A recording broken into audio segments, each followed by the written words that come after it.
We live our lives under a comforting delusion of absolute dominion.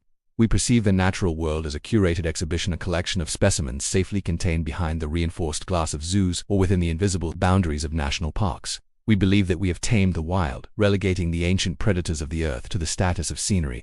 We trust in our fences, our concrete, and our technology to maintain an impassable barrier between civilization and the primordial chaos. But biology tells a much more malevolent story. The walls we have built are not monuments to our power. They are fragile membranes currently under a mounting, invisible strain. What happens when the instinct to flee overrides the instinct to hide? What happens when the creatures we have ignored and contained suddenly realize that our urban citadels are nothing more than porous labyrinths of soft meat and fragile infrastructure? This is not a story of an escape. This is a report on the Great Reclamation, the clinical reality of a world where the wild stops being a destination and starts being the architect of our erasure. Welcome to Discovered. To understand the nightmare, we must first look at the psychological weight of the fence fallacy. For over a century, humanity has operated on the assumption that wild animals are content to stay within the lines we have drawn on maps. We view a national park like Yellowstone or the Serengeti as a giant cage, trusting that the bison, the bears, and the lions prefer the wilderness to the suburbs. But animals do not respect human cartography. They respond to environmental stimuli that our dulled senses can no longer perceive. When a massive, synchronized exodus occurs, it is not a breakout. It is a survival response to a planetary anomaly that we are too blind to see. The first stage of the catastrophe begins with the silent alarm. Scientific studies in ethology and geophysics have confirmed that megafauna possess a hypersensitivity to infrasound and geomagnetic shifts. Before the first tremors of a tectonic failure or the atmospheric pressure drop of a hyperstorm, the animals know. In the winter of 2025, the digital world was flooded with what many dismissed as bison influencers and AI-generated bear protests. We laughed at the videos of grizzlies blocking traffic with a zen-like calm and elk sprinting across dusty trails. But to the clinical observer, these were not viral moments. They were the first signs of a mass behavioral drift. Imagine waking up to find that the boundary has failed, not in one park, but in every containment zone on Earth simultaneously.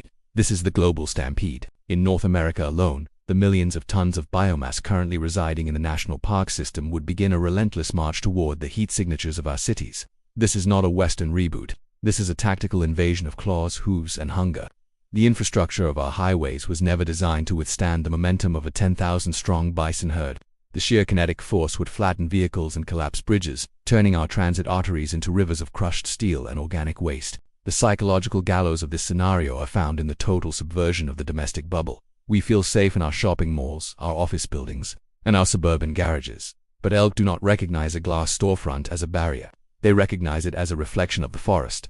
The sight of a 1,000-pound herbivore crashing through a department store is not just a logistical disaster. It is a psychological trauma that shatters the victim's sense of reality. When the predator moves from the distant woods into the IKEA parking lot, the human mind enters a state of permanent, high cortisol alarm.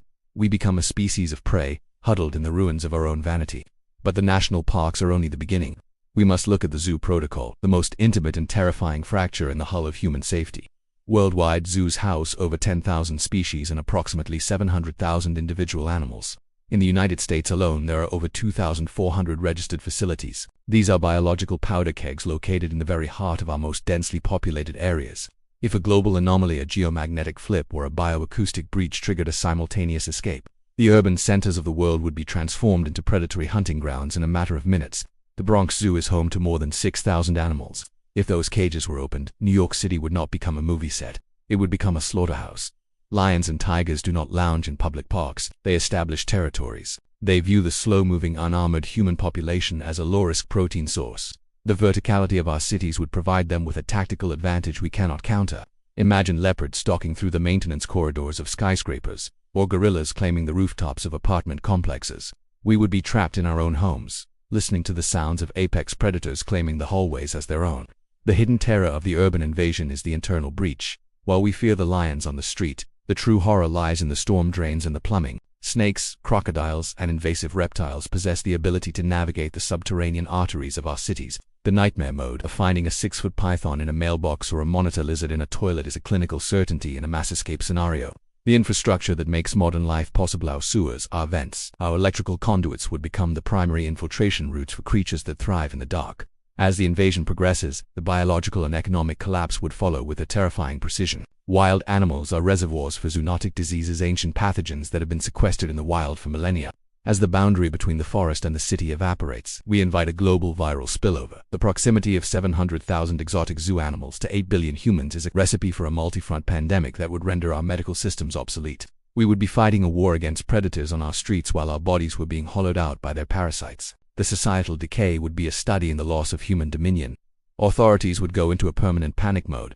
Zoologists would swap their lab coats for tactical gear, realizing too late that their expertise is meaningless against a nature that has stopped following the rules.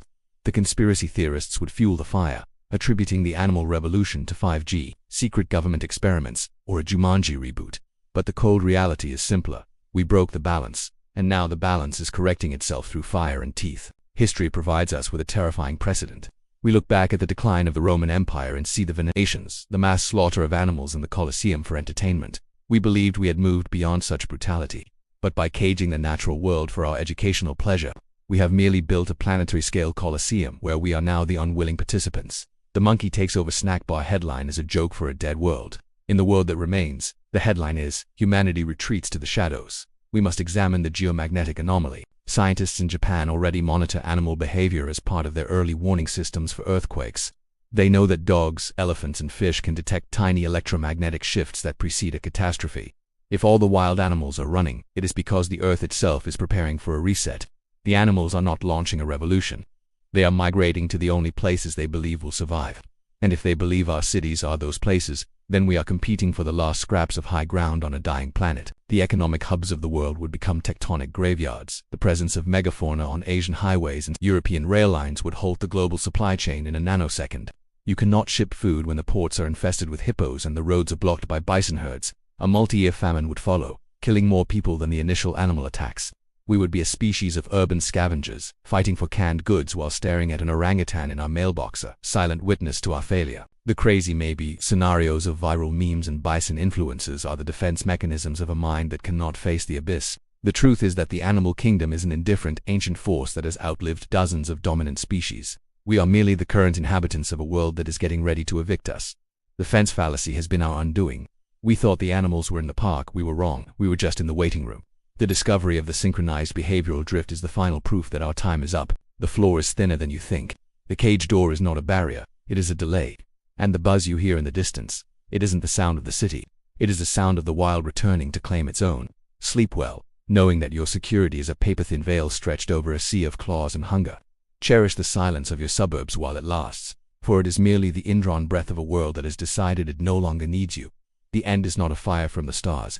It is a shadow moving through your garden. The end is beneath the streetlights and inside the vents. If you are prepared to face the truths that the world chooses to ignore, stay with us. There are many more scientific anomalies and biological horrors waiting to be unburied. We will continue to explore the truths that have been hidden in the shadows of our own history and the depths of our biological limitations. Subscribe to Discovered and activate the notification bell. In a world of comfortable delusions and funny animal videos, we provide the cold, clinical evidence of reality. Do not miss our next report, where we will examine the next impossible or almost possible scenario that threatens the very definition of humanity. See you in the next investigation. Remember, the wild is watching, and it is no longer afraid of the light. The end is closer than the window.